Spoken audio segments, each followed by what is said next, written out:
Church, may nadinig siya tungkol kay Jesus. At yung kanyang nadinig tungkol kay Jesus ay pinaniwalaan niya. Amen po ba? Pinapaniwalaan ba natin ang bawat pangangaral na ipinapangaral sa likod ng pulpitong ito? Kung pinapaniwalaan natin ito, kinakailangan isabuhay natin ito.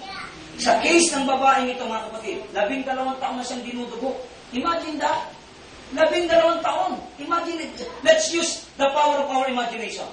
12 taon dinudugo. I-picture natin ang kanyang physical condition. Ano po? Payat na to? Angat? Payat na to, hindi healthy ito, payat. Ano pa? Mabaho na ito. At ang sabi ng Biblia, naubos na kayamanan niya, mahirap na siya.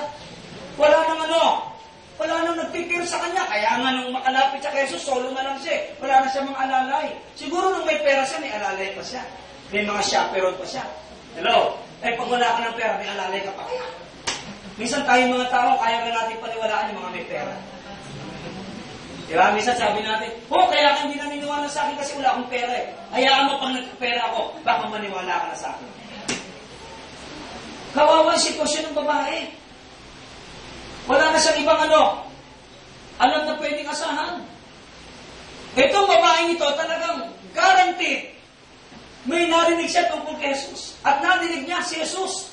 Ano sabi ng Biblia? Tingnan niyo yung Bible niyo. About Jesus. Kaya importante talaga na meron kang marinig. Marinig tungkol sa Diyos. Why? Ito nagbibigay ng pag-asa. Ito ang bubuhay sa iyong pananampalataya. Yung marinig mo tungkol sa Diyos. Amen po ba? When this woman who experienced 12 years of flow of blood, when we heard about Jesus, he come to Jesus personally. Kung talagang meron na tayong nadinig tungkol sa Panginoon, we will always come to the Lord personally. Amen po ba? Amen? Meaning to say, you will always be present in the presence of the Lord. Because you heard about Jesus. Hindi mo babaliwalain yung napapakinggan mo tungkol sa Panginoon. Alam mo na ang bawat napapakinggan mo tungkol sa Panginoon ay mahalaga at merong magandang may dudulot sa buhay mo. Ano ang essential elements of believing sa babaeng ito? Number 1, persevering. Persevering. Dahil siya'y naniniwala kay Jesus sa kanyang nadinig, nagpursige siya. Ang totoong naniniwala sa Diyos, nagpupursige. Amen. Hello? Are you listening? Nagpupursige. Pwedeng maging hadlang sa kanyang paniniwala. Ang alin? Yung kanyang physical condition, pwede siyang ma-insecure. Naku, baka pagkabuya ka pa ng mga tao, ang bago ko. Tama po ba? Hello? Let's be true to the text. Maaaring ito naglalaro sa isip niya kung titignan niya ang kanyang physical situation, yun ang pwedeng humadlang sa kanya paniniwala sa Diyos. May insecure siya. Baka pandirian ako ng mga tao. Ano ba naman babae ito? Baho-baho. Di ba maaaring payat na itsura niya, kapangit niya na. Tingnan mo yung katabi mo. Sana hindi ikaw yun. No? Wala namang pangit dito. Amen? Si Satanas lang ang pangit sa atin. Andiyan po ba tayo mga kapatid? Pangalawa, na pwedeng humadlang sa kanyang paniniwala na may magagawa si Jesus sa kanyang sitwasyon, yung dami ng tao. Ang isang taong inudugo ng 12 taon, hindi na siya, malakas. Mahina ito mga kapatid. Dahil alam natin ang lakas ay ang buhay ay nasa dugo. Ito, 12 taong dinudugo, mahina ito. Yung kanyang physical weakness, yung kanyang physical condition, at yung crowd na kanyang sasalubungin, pwedeng daigin ang kanyang paniniwala na ang Diyos ay may magagawa sa kanya. Na si Jesus ay may magagawa sa kanya. But nevertheless, ang mahalagang sangkap ng kanyang paniniwala ay ang pagpupursige. Hello? Hello? Ang totoo may paniniwala sa Diyos ay nagpupursige. Umulan, umaraw, may pera o wala, nandyan siya sa presensya ng Panginoon. Napag natin ang Panginoon. Buhay ang mapayapa ang buhay. Dumadaan man sa hirap ang buhay o masagana ang buhay. Ang totoong naniniwala sa Diyos ay nagpupursige. Tandaan natin mga kapatid. Ipinakita yan ng babaeng ito. He persevered. Amen po ba? Amen. Ang isang pinagtataka ko, paano siya, imagine niyo, paano siya gumawa ng paraan talagang makisingit. Ha? Parang hindi niya na kayang galing ng katawan niya. Nangihina na ito. Hello? Maaaring ang katawan lang ang mahina, pero yung kanyang paniniwala, yung espiritu niya malakas.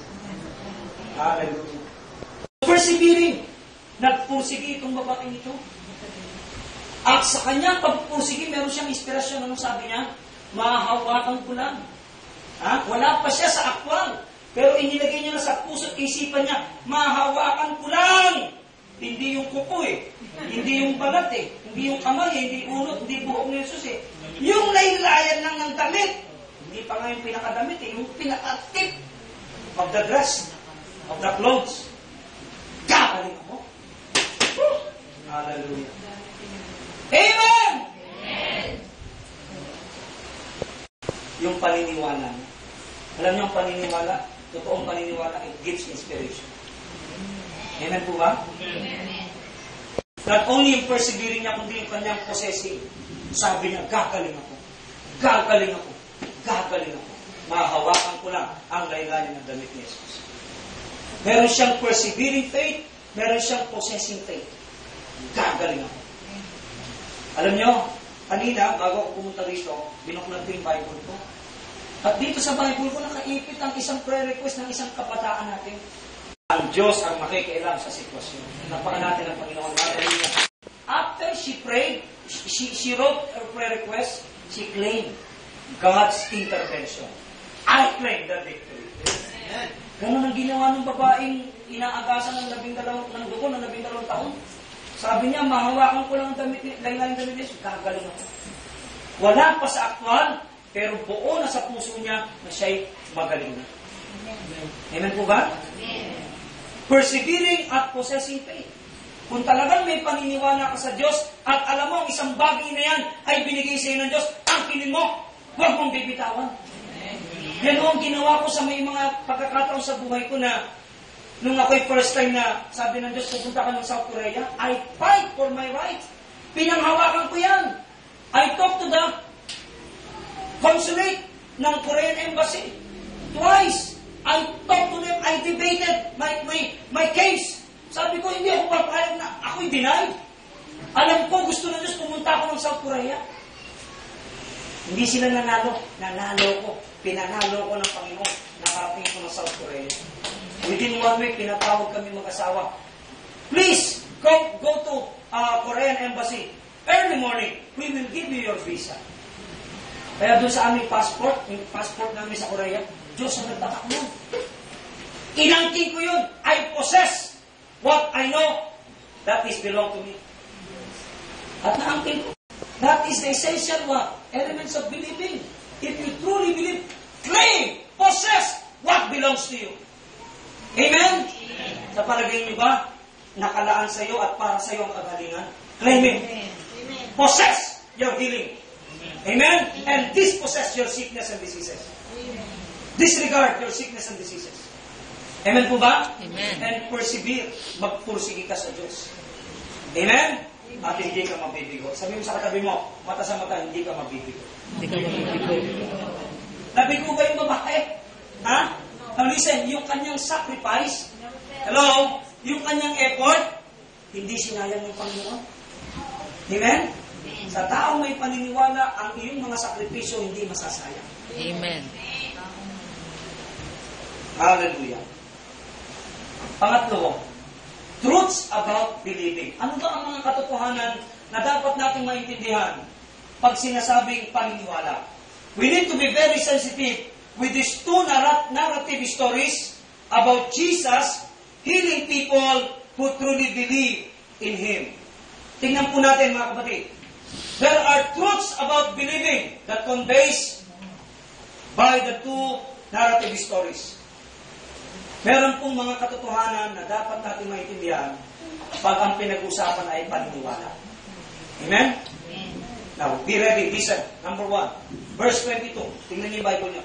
Number 1 truths about believing. Number 1, believing is no respecter of person.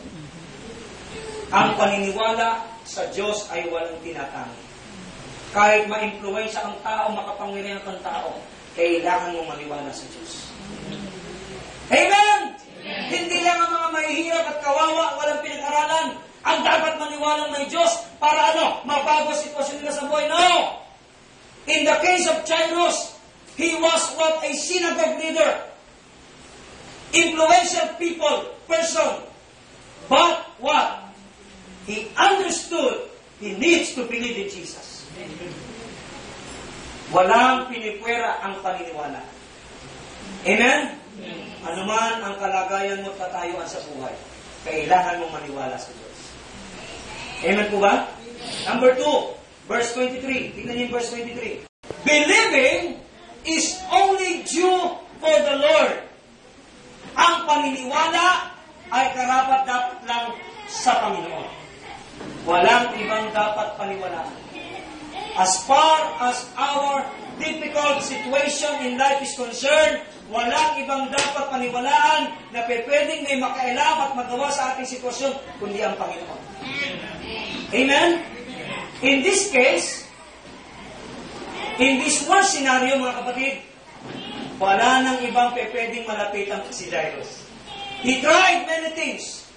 Right? Palagay niyo ba, sinubukan niya ng maraming bagay? Yes, sinubukan niya na. Sinubukan niya na.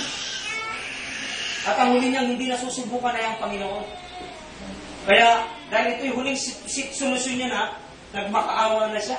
Kumbaga sa huling barahan na. Huling hirit niya na ito. At the point of death na yung anak niya. Hindi tayong dapat totoong tunay na dapat paniwalaan. Ang Panginoon lang. Ang Diyos lang. Nothing more. Nothing less. Pangatlo, verse 24. Tingnan po natin. Pangatlong katotohanan patungkol sa believing or belief or paniniwala.